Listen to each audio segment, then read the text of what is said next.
Do you not desire more prey? But you were so hungry for blood before. I've had enough. I don't need any more. Although she is blind, no, because she cannot see, she does not push me away.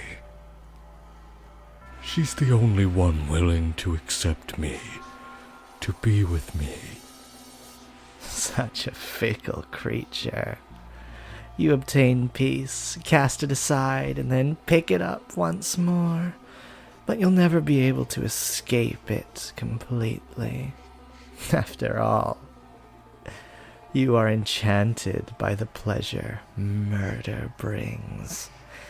You have been for a very, very long time. This time I'm done. I won't kill anyone anymore. Being with her is far more satisfying than the joy killing brought me.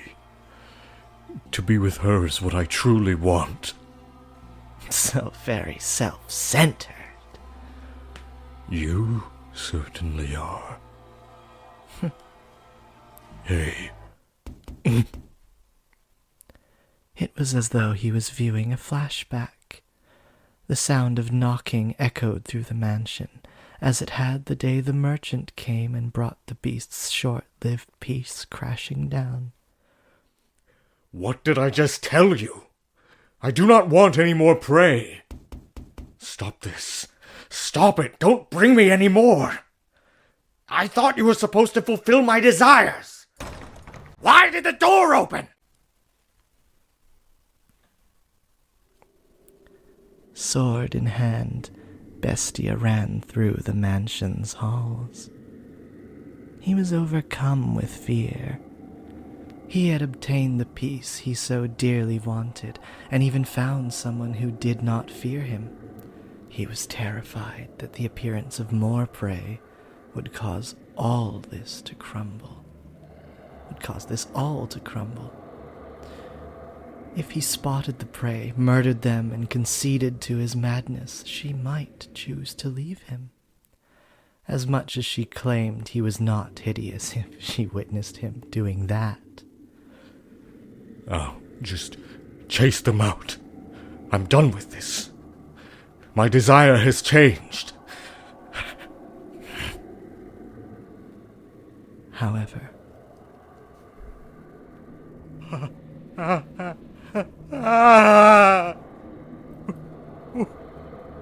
Why? Why? Bestia shuddered in terror at the sight.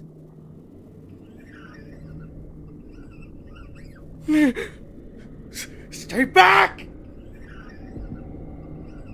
Stay away from me! He broke into a run.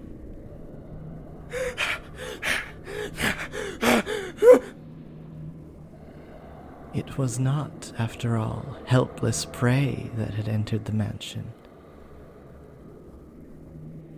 That thing is... The monster's voice seemed to slither along the floors behind him. He felt as though if he were to turn around, it would be right there on top of him. Why are you chasing me? Bestia shouted with fear in his voice, uncharacteristic of the beast who had so readily slaughtered his prey. But can you blame him? That's... a Bestia! In that moment, I had an epiphany. I had assumed he had called himself Bestia, unaware of what the word meant. A Bestia other than me! Bestia is not, in fact, a name. It is a word that means beast. Indeed, a second beast had come to the mansion. Are you chasing me? Are you here to kill me? Is it because I settled down? Because I wanted to stop being a beast? Ah! Is something the matter? When the white-haired girl poked her head out of her bedchamber, Bestia was aghast. He frantically attempted to return her to her room. You mustn't leave your room. But as he was doing this, the horrifying creature, the beast's voice, drew nearer. Do not open this door for any reason. I will protect you. That's right. That's right. I don't want this peace destroyed. These tranquil days together with this woman. I will protect them. I will. Trembling in fear, Bestia gathered his resolve, pardon me. He pointed his sword, which until then had only been used to torment others, at the second beast. Now he would wield his blade to protect the person he cared about. This was the same beast who had killed and killed and killed to satisfy his own primal desires. I will not let you destroy this. I will protect it from you. From a rational point of view, the things he was saying and feeling were rather idealistic, but Bestia was desperate. He did not want to lose this peace. Before long, the beast, the one chasing him, appeared from within the darkness.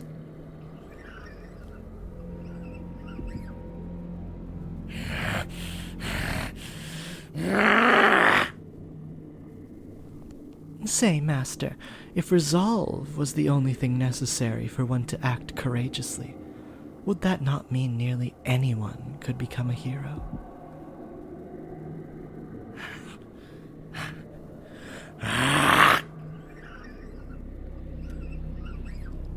It's exhausting turning up and down the game constantly, because a maid keeps fucking narrating. Bestia had viciously slaughtered so many people before. He had gathered the courage to protect the things he cared for. But now he was shaking. He did not gallantly bring his sword down upon the approaching beast. Instead, he trembled visibly from head to toe. He must have been quite terrified at the beast's appearance.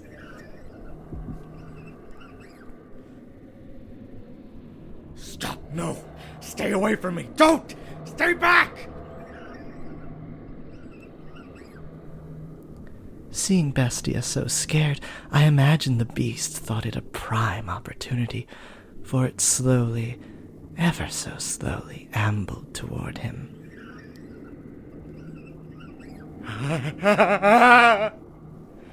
If I don't kill it, it will kill me. I have to kill it, I have to kill it, I have to kill it, I have to kill it, I have to kill it, I have to kill it. And that was the moment Bestia's mind ran off the rails of sanity. Kill, kill, kill, kill! He lifted his sword up above his head, facing the approaching beast.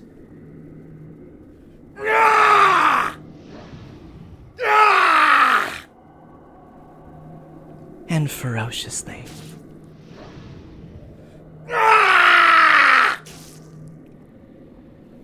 swung it down upon his assailant.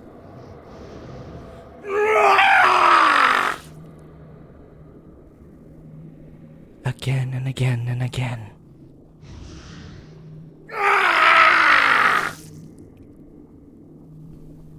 Screaming horrifically at the top of his lungs.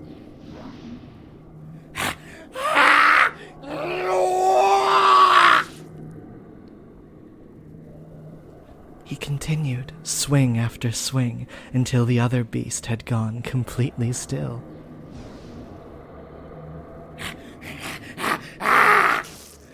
Fuck!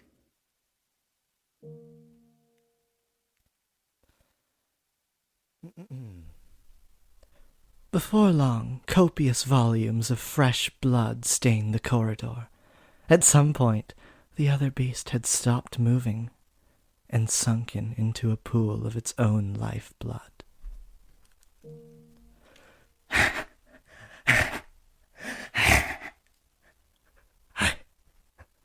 did it. I did it. I killed it. I killed the other Bestia.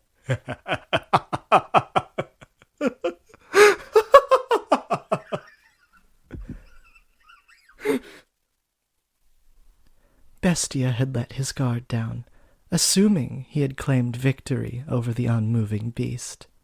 I had not imagined either that the beast could still be alive after shedding so much blood. Stay back! The beast reached its hand out toward Bestia. It was determined to drag him down to the underworld, it seemed. Slowly sliding along the slippery floor, it dragged itself toward him. Even on its last breaths, it continued reaching for Bestia, fixated on him. He kicked the beast's hand up into the air, staggering it, and then he... Burn in hell! Rammed his blade down into it.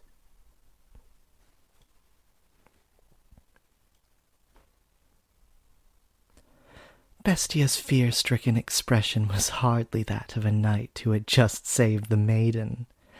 Nevertheless, he had indeed eradicated the other beast.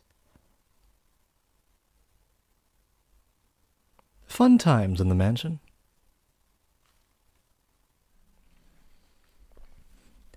You come back again, okay? Promise me. I'll be waiting. Waiting, believing that you'll return. I'll be waiting.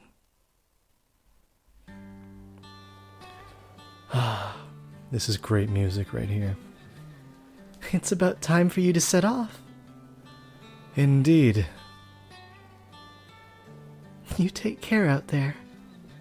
Don't eat anything funny and get yourself sick, got it? I'll be fine.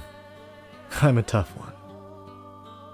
The more overconfident you are, the more you'll push yourself and risk getting hurt. I didn't look at her face when she was saying that line. Make sure you drink lots and lots of water, okay? Take care not to get heat stroke or sunstroke, okay? You worry too much. Relax, I know how to take care of myself on a ship. I know, but you never know what might happen. I want you to be in good health when I see you again. I will be. Though I'll probably keep you waiting for a long time again. I'll be waiting. Don't worry about me. I'll be waiting, I promise. I managed to wait 1.5 years already, so I can handle this. Come back, okay? You have my word. Thanks. Safe travels. I refuse to believe that he could be dead. I have to find proof that somewhere out there he's still alive and well. I have to find him. I have to prove it. We have arrived at our destination, madam. Though I dearly wish I could assist you in your search, I have other things to attend to during our stay. No, don't worry yourself. Pauline is just striking, isn't she? What a woman. I couldn't possibly impose on you any further. Madam, Pauline, you mustn't put yourself in danger. Should anything happen to you, your mother would be devastated. I wonder if Mom's mad. No, she's probably sad. Her sorrow is expansive as the Albufera. Albufera? Her sorrow is expansive as the Albufera wetlands, as deep as the ocean into which the sun sets. And it's all my fault. But I forgot she was a bit of a poet, huh? Okay, Pauline. Don't worry, I'll be fine. As soon as I have certainty of his well-being, I'll go straight home. Me and him, together. Pauline, your lover is... I have faith in him. He would never break a promise to me. He's always come back to me, no matter how long it took. A man like that wouldn't just suddenly disappear on me. There's been a mistake, and I have to prove it. I have to be the one to do it, because he'll remain gone unless I see it with my own eyes. I wonder who you inherited your stubbornness from. What? Nothing. An acquaintance of mine lives in this village. I shall be staying with him. I'll let him know about you. He should gladly welcome you into his home. Thank you, Orlando. You've been such a big help. Pauline, 1 month. You search for 1 month, and if you haven't found him, you come home with me. Will you promise me that? You are her only daughter. Okay. Good. To tell you the truth, I regret bringing you with me. What I should have done is dragged you back home. But I couldn't bear to see you like that, Pauline. It was like I was looking at her when she was younger. Orlando. Anyway, 1 month. Understood? Yes. Don't worry, a month will be plenty. I will find him before the month is up. God, I'm just enamored by her hair, man, and jealous. Extremely jealous, my God. She's drawn like,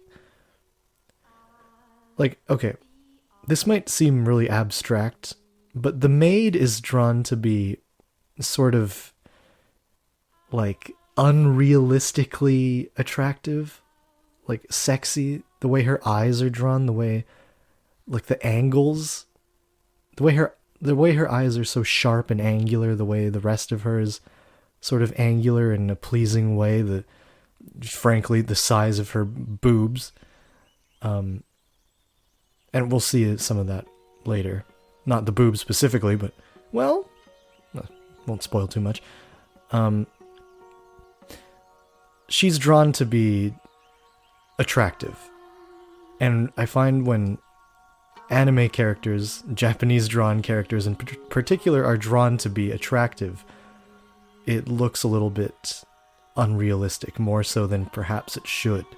Pauline here is drawn to be wonderfully attractive, but in a completely grounded, realistic looking way. Like, that face looks like a real person's face that could plausibly exist. And her boobs are, like, realistically proportioned to the rest of her, if you want to get freaky about it. Yeah, just a great design. Freaky is the wrong word. I don't see, you probably know I don't see fucking body parts as inherently sexual. She's just human. Boobs are just human parts, like a nose or ears, and they're all lovely to look at. If you get consent from the other person to look at them. I'm digging myself a big hole right now, aren't I? The sleepy seaside village is on the small side, but from what I've been told, it used to have a flourishing fishing industry. Now, though, it's like there's a fog hanging over everything. That's not too surprising, I suppose. A few months ago, the village was part of a war for control of the country, and now they're under a different rule than before.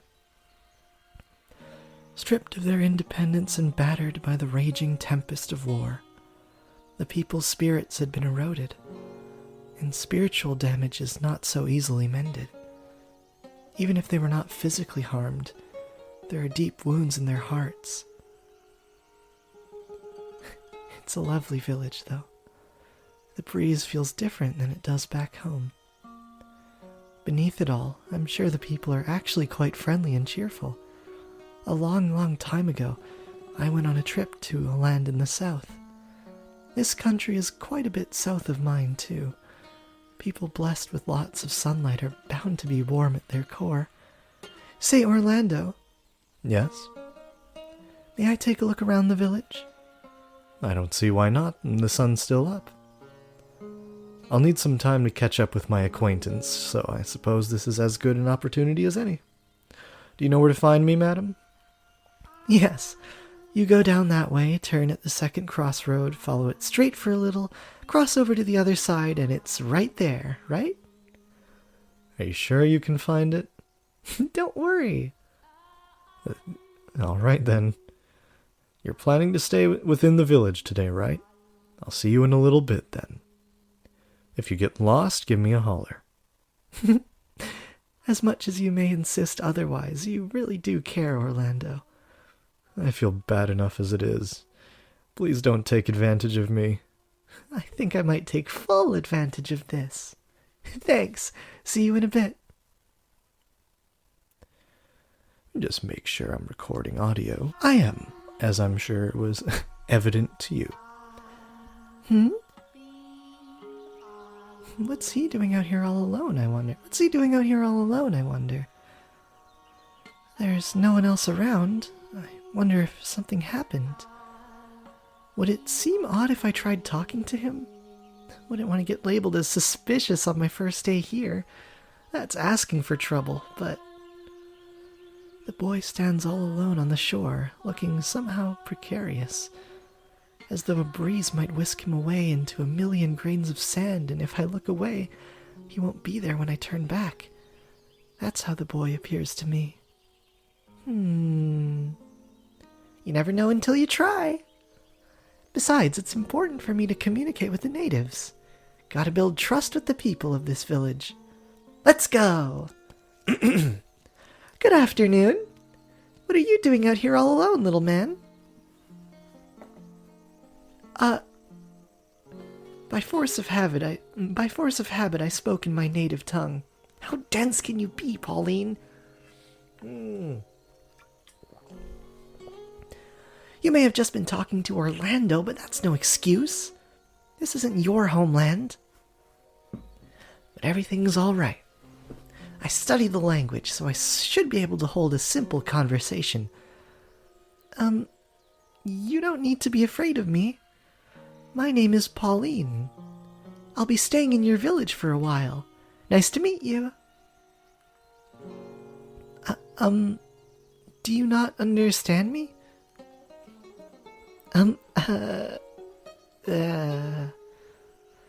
My name is Pauline. What is your name, little man? Dreadful. What? Did that peak? I'm sorry if it did. He just called me dreadful. That's one hell of an accent you've got. Who are you? A bandit? What are you here for? No, I'm not a gambit, I promise. I stammered. Atrocious. There's no need to be so mean. I put in a pretty good effort, I thought. You could at least compliment me instead. God awful. That's not nice. What's a foreigner doing in this remote corner of the world? Sightseeing in our little village? Sure got a lot of time on your hands. I do not. I'm very busy. You're a little obnoxious, aren't you? You're supposed to treat your elders with respect, you know? It's called respect. R-E-S-P-E-C-T, like I give a damn lady. You're older, but you're acting way more like a kid than me. My name isn't Lady, it's Pauline. Pauline! And what are you here for? Completely ignored. I am, here to look for someone. There are rumors that he was last seen around here. Have you, by chance, seen any other foreigners around? Hell if I know. He just won't let me in. I've got to befriend him first. Of course he's going to be guarded if I start throwing questions at him. Alright, so you haven't seen him. Then why don't you tell me a bit about yourself? What are you doing out here? Is that any of your business, lady? The boy is out here on the beach all alone. Wouldn't that make you curious? Don't you have any friends? Maybe he's one of those kids who doesn't have any. Say, if you don't mind, could we be friends? I'm not really familiar with the area, so it'd be nice to have someone with me. What do you say? I don't need any damn friends. And who the hell'd be dumb enough to say, sure, I'll be your friend, to someone they just met? How are you so jaded? You need to be more courteous, kinder to others, not so antagonistic. I just thought it would be nice if we could talk a bit. That's all I want, really. How about you quit being so damn nosy, lady? It just so happens I like being alone. Ugh, I've got some strange woman ruining my alone time. I'm out of here. Hey, wait a second! He's gone. This is going to be really, really hard!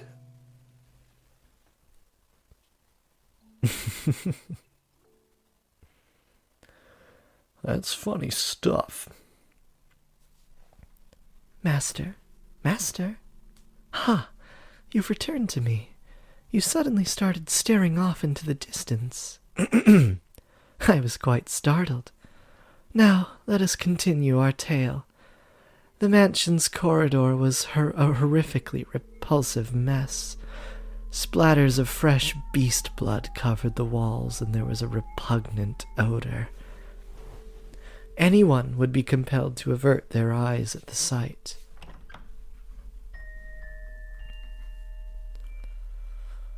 And the eyeshadow notwithstanding, the white-haired girl here in particular is also drawn to be quite naturally, realistically attractive. What happened here?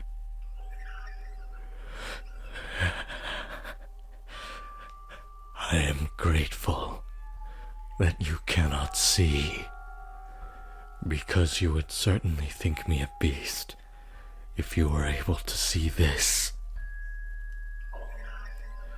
Because you cannot see, you do not know what I look like. But I know. Another beast like me broke into the mansion. Was it? I protected you. Did I not? I protected you. Say that I protected you. That I did this for you. In his hysteria, Bestia tore down the curtains hanging on the hallway window. Blood-stained curtains that reeked of dead beast. I... What did he have to be so afraid of, though? He had exterminated the other beast encroaching upon his territory. I would understand if he had puffed his chest in pride, but far from that. His terror merely intensified. Calm down. The white-haired girl extended her hand for Bestia, but even her gentle, lovingly outstretched fingers evoked fear in his eyes. Instinctively, he feared anything that entered his territory, and then attempted to remove it. Wait. He feared anything... Wait, what? Yeah, whatever. I just excluded the that, I believe. And driven by those instincts, he shoved aside the white-haired girl, the one he had said he wanted to protect. Being without sight, she had no way of reliably catching her balance, and she fell to the floor with a splash, for she had landed in the pool of blood left by the beast. Red seeped into her clothing, slowly spreading through the fabric. At first, it looked like she had fallen into a puddle of fresh, bright dye, but before long, the red darkened into a brownish black. Ah, ah, I'm so sorry. I didn't. No, It's okay, I'm fine.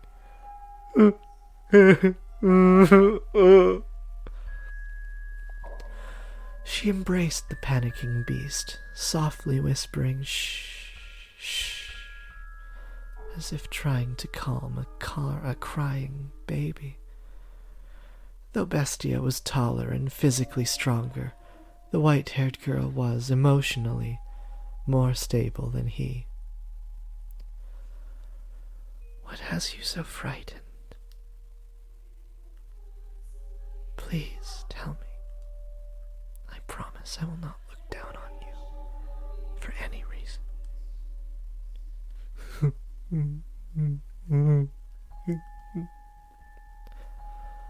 All I want is to free you from the depths of your suffering. Sometimes, talking about things can lighten the burden they place on you. We have the ability to use words, both you and me. With language, the gift God bestowed upon man, we can communicate our feelings with one another. It's all right. Don't be afraid. Talk to me, please. Am I a man?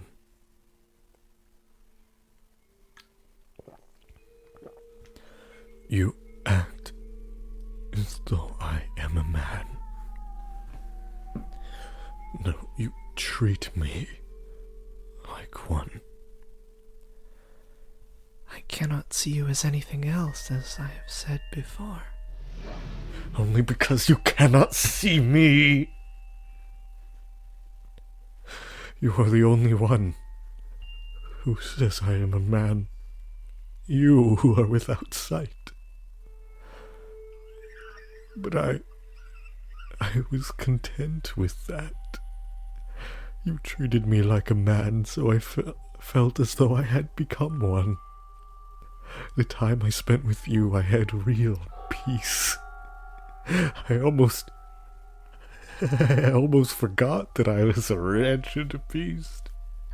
I no longer sought after prey. Prey. Oh, yes.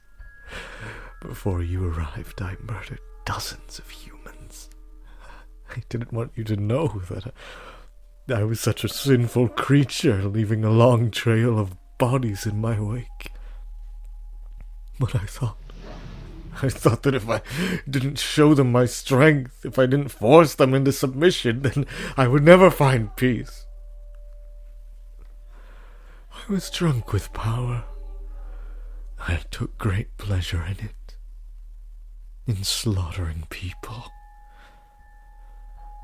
The fear was so overwhelming that you turned the act of killing into one of gratification.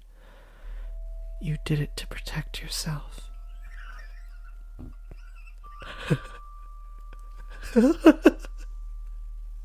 Are you still not going to condemn me? Taking another's life is wrong. Not only does it rob them of their time on this earth, it inflicts great wounds.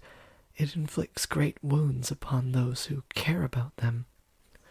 However, I do not regard you as a mere beast, nor as a mere murderer. Something made you the way you are. I am almost certain of it. Something? Tell me about yourself. In your words, from your mouth. Tell me. When I woke up, I was weak, exhausted, emaciated. I couldn't think clearly or even remember much of anything. I was thirsty, hungry, sore from head to toe. A crowd of people surrounded me. You? This was a long time ago. Well, not so long as to be described as long ago, but it is as far back as my past goes. I sought help from the people around me, but my words did not get through to them. The only thing that came from my mouth were feral howls. They scowled at me, and then... Stinkin' gross. I have no interest in any more trouble. Shall we kill it? Never seen anything like this before. What is he, anyway? Beats me. A bestia by the looks of it. Bestia! Bestia! Bestia! Bestia! I didn't understand what they were saying about me. All I could pick out was the word Bestia.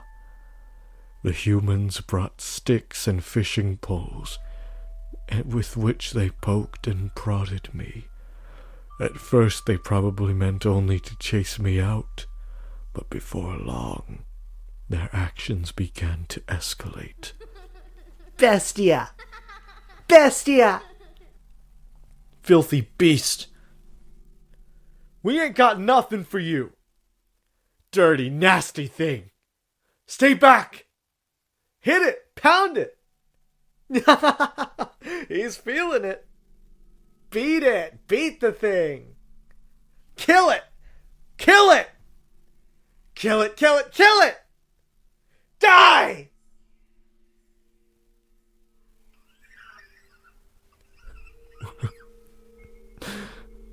Why should I have to die?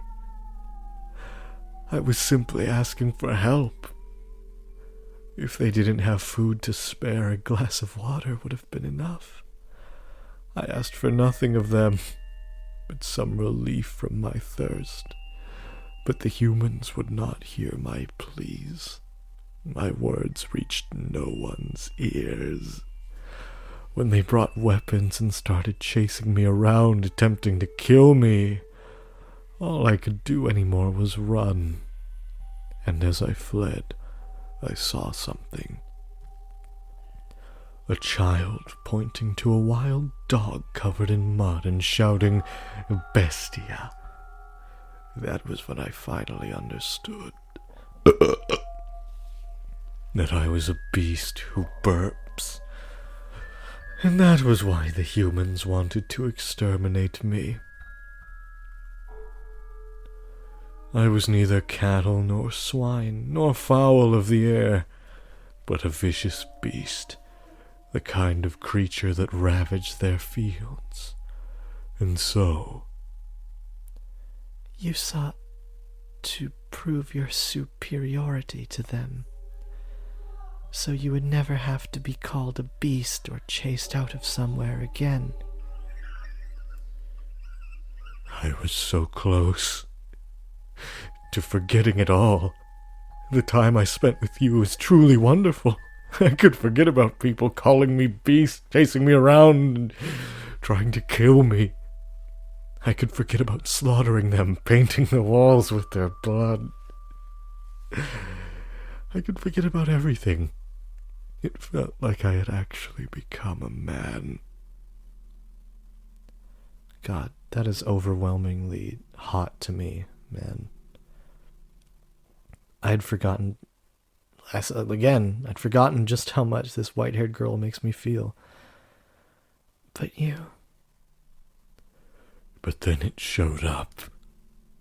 Another beast, like me. It was my kin. A different individual, though, built differently than me. I am taller than it was, but it was a beast, and I, too, must be a beast. Regardless, I will continue to insist you are not, as many times as I must. Should you be troubled by these painful memories and attempt to cause someone harm again, I will be there to remind you of your humanity. Is that which you can see with your eyes the whole of the world?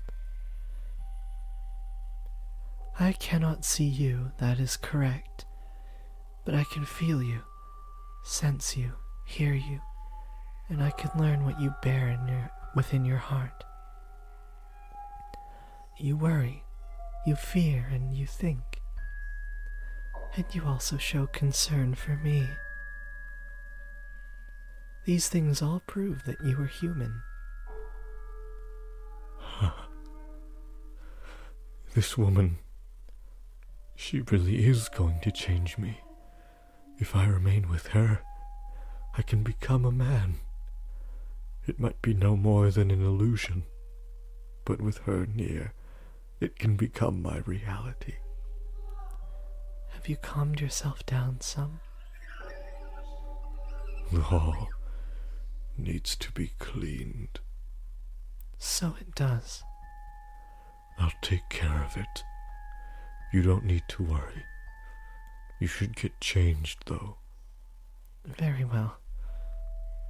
I believe I care so much for you. Because you resemble me. We are not alike in the slightest.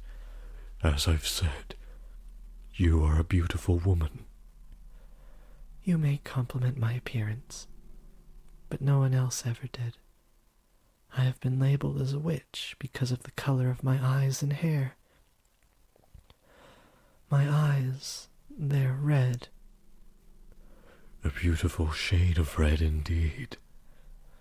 A magnificent color, like blood. You're the first person to say that about them. Even my mother said my eyes frightened her. Because people called me a witch, I was rarely afforded the opportunity to interact with others, so I grew up mostly alone. As the people outside this mansion called you a beast, so too did the people outside call me a witch. See, we are alike. Do I look like a witch to you? No, you. You are a beautiful, compassionate human woman. And you are a beautiful man, even if you don't believe it yourself. She's so fucking cool, man. Yet again, Bestia found himself feeling grateful for the white-haired girl's blindness. For while he had just managed to put on a smile, tears were also rolling down his cheeks. Joy, bitterness, sorrow, a maelstrom of emotions flowed unbound from within, but he cried in silence. Bestia shed his tears discreetly, so as not to allow the white-haired girl to notice. He looked down upon the floor.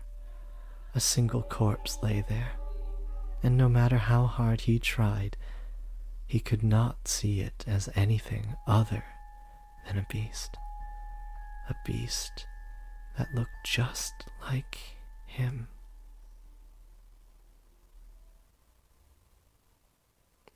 I'm in love with all of this.